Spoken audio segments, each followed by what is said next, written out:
the big thing I define as having 4 traits. 1, it should be personally meaningful. 2, there is no firm deadline.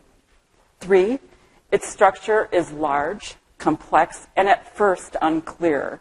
That's the amorphousness of it at first is one quality of a big thing. Another thing is it requires sustained concentration and effort to complete. A big thing can be any number of things. For me, it was a book. It could be an artwork. It could be a musical work. It could be a business. One woman I talked to this morning, it was a photographic project that she's been putting off. It could be an experience, like an expedition. However you define it, if it meets those 4 criteria, that's what a big thing is. It could be something in the workplace, too. Those things are not mutually exclusive. Sometimes the things we do at work have a lot of personal meaning for us. And the way you know you have one is if you feel this, what I call it is a sense of psychic overhang. It's just, it gnaws away at you. It gnaws away at you for years, and you're upset with yourself because you haven't finished it.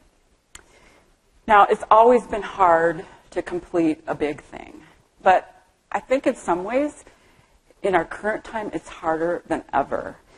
And that, in a lot of ways, is because of the distractions that we encounter in the form of technology. Things like news sites and Facebook, Twitter, Snapchat, Pinterest. These sites have a lot of value, but they can be pernicious in the sense, for one thing, they equate popularity with value and meaning, and those things can sometimes be very separate. But beyond that, I talked to a neuroscientist about these kinds of sites, and he explained to me that they activate, ironically enough, these very recent innovations, they activate an extremely primitive part of our brain. It's the same part of our brain that thousands of years ago was always on the alert for tigers and lions and bears out on the savannah or in the forest. It's that thing that, oh, what's that? What's that? It's like this, Facebook, Pinterest, Snapchat.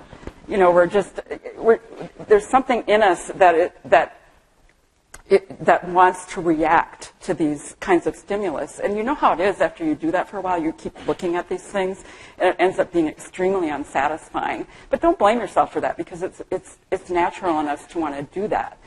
But my point is that working on a long-term creative project is a really good way to counteract the influence of that. And as the neuroscientist explained to me, it activates a part of our brain called the prefrontal cortex, which is actually the most sophisticated and evolved part of our brain. It's really the part of our brain that makes us most human. And so that's why I think it's important, if you have that urge, to try to work through all of the obstacles, because it is what makes us, this is one of the things we can do in life that makes it so valuable. But when you first start working on it, I'm sure many of you have found, and I found, when you first start working on it, it can be really terrifying.